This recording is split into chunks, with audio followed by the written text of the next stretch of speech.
নমস্কার বন্ধুরা, পিঙ্কি কিচেনে সবাইকে স্বাগত। আজ আমি তোমাদের সাথে শেয়ার করব কাঁচকলা আলুর দম।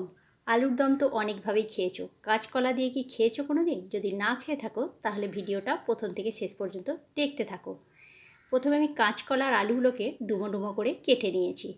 এবারে হলুদ, নুন আর কাশ্মীরি লাল লঙ্কার গুঁড়ো দিয়ে এটাকে খুব ভালো করে হাত দিয়ে একটু মাখিয়ে নিচ্ছি। মাখিয়ে নিয়ে এটা 10 মিনিটের জন্য রেখে দিচ্ছি। কাঁচকলা থেকে যেটুকু জল বেরোবার বা আলু থেকে যেটা জল বেরোবার জলটা বেরিয়ে যাবে।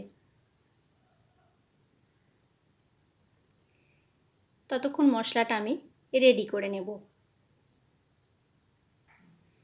খুব ভালো করে দেখো আমার কাঁচকলা আর আলুটা মাখানো হয়ে গেছে। এবার একটা কড়াই বসিয়ে দিয়েছি।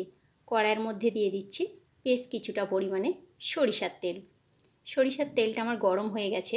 এবারে তেলের মধ্যে এই কাঁচকলা আর আলুটা দিয়ে দেব। দেখো কতটা জল বেরিয়েছে, জলটা ফেলে দিলাম। দিয়ে এবারে কাঁচকলা আর আলুটাকে একটু ভেজে নিচ্ছি, গ্যাসটাকে মিডিয়াম টু লোতে রেখে।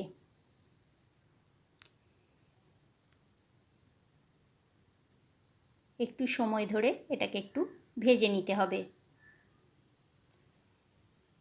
দেখো কাঁচকলা আর আলুটা আমার ভাজা হয়ে গেছে। এবারে একটা থালার মধ্যে এটাকে আমি তুলে নিচ্ছি। এবারে ওই কড়াইয়ের মধ্যে আরও কিছুটা সরিষার তেল এখানে আমি দিয়ে দিলাম। তেলের মধ্যে দিয়ে দিচ্ছি গোটা গরম মশলার ফোড়ন আর একটু জিরে, দুটি তেজপাতা, একটি শুকনো লঙ্কা। ফোড়নটা কয়েক সেকেন্ডের জন্য নাড়াচাড়া করে ভেজে নিয়ে দিয়ে দিলাম এখানে একটা মিডিয়াম সাইজের পেঁয়াজকে পাতলা করে কুচি করে রেখেছিলাম, সেই পেঁয়াজ কুচিটা দিয়ে দিলাম। পেঁয়াজটা দিয়ে হালকা করে নাড়াচাড়া করে ভেজে নিতে হবে। পেঁয়াজের কালারটা আস্তে আস্তে চেঞ্জ হয়ে যাওয়ার পরে দিয়ে দিচ্ছি এখানে একটা টমেটো কুচি। টমেটোটা দিয়ে আবারও একটু নাড়াচাড়া করে ভেজে নিচ্ছি। টমেটোটা গলে গেছে আর পেঁয়াজটাও ভাজা হয়ে গেছে। এবারে এই পর্যায়ে দিয়ে দিচ্ছি হাফ চামচ মতো হলুদের গুঁড়ো, হাফ চামচ ধনে গুঁড়ো আর হাফ চামচ জিরে গুঁড়ো, আর দিয়ে দিলাম লঙ্কার গুঁড়ো। এটা লাল লঙ্কার গুঁড়োটা ঝালের জন্য দিলাম। তোমরা তোমাদের স্বাদ অনুসারে ঝালটা দেবে, আমি আমার স্বাদ অনুসারে ঝালটা দিলাম। দিয়ে দিলাম স্বাদ মতো নুন আর সামান্য পরিমাণ একটু চিনি। তোমরা চাইলে চিনিটা স্কিপ করতেও পারো। এবারে সামান্য পরিমাণ একটু জল দিয়ে মশলাটা খুব ভালো করে আমি কষিয়ে নিচ্ছি একটু সময় ধরে। বন্ধুরা, এই ছোট ছোট ভিডিও রেসিপি তোমাদের যদি ভালো লেগে থাকে লাইক, কমেন্ট, শেয়ার করো।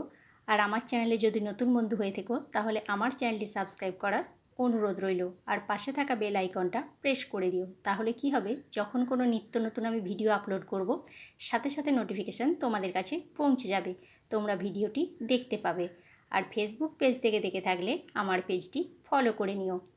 মশলা খুব ভালোভাবে কষানো হয়ে গেছে, মশলার গা থেকে তেল ছেড়ে বেরিয়ে গেছে। এবারে এই পর্যায়ে আমি দিয়ে দিলাম ভেজে রাখা কাঁচকলা আর আলুটা। এবারে খুব ভালো করে মশলাটা কষিয়ে নিচ্ছি। কাঁচকলা আলুর দমটা পুরো একদম মাংসর মতো খেতে লাগে।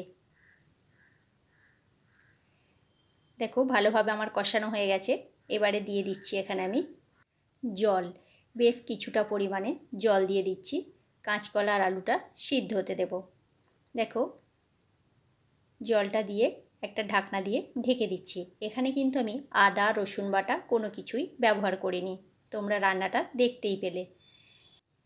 ঢাকা দিয়ে মিনিট 7 মতো আমি রেখে দিয়েছিলাম। মিনিট 7 পর আমি ফিরে আসছি। ঢাকনাটা খুলে এবার দেখব আলু আর কাঁচকলাটা সিদ্ধ হয়েছে নাকি। জলটা অনেকটা কমে গেছে, দেখতেই পাচ্ছ। আলুটাও সম্পূর্ণ সিদ্ধ হয়ে গেছে আর কাঁচকলাও খুব ভালোভাবে সিদ্ধ হয়ে গেছে। এবারে খুন্তিতে করে একটু নাড়াচাড়া করে নিচ্ছি। রান্নাটা সম্পূর্ণ আমার রেডি হয়ে গেছে। এবার আমি গ্যাসের ফ্লেমটাকে অফ করে দিয়ে এটাকে নামিয়ে নেব। তাহলে বন্ধুরা, তোমাদের এই কাঁচকলা আলুর দম রেসিপিটা কেমন লাগলো অবশ্যই কমেন্ট করে কমেন্ট বক্সে জানিও তোমরা। আজকের মতো তাহলে এইখানেই, নেক্সট ভিডিওতে দেখা হচ্ছে তোমাদের সাথে।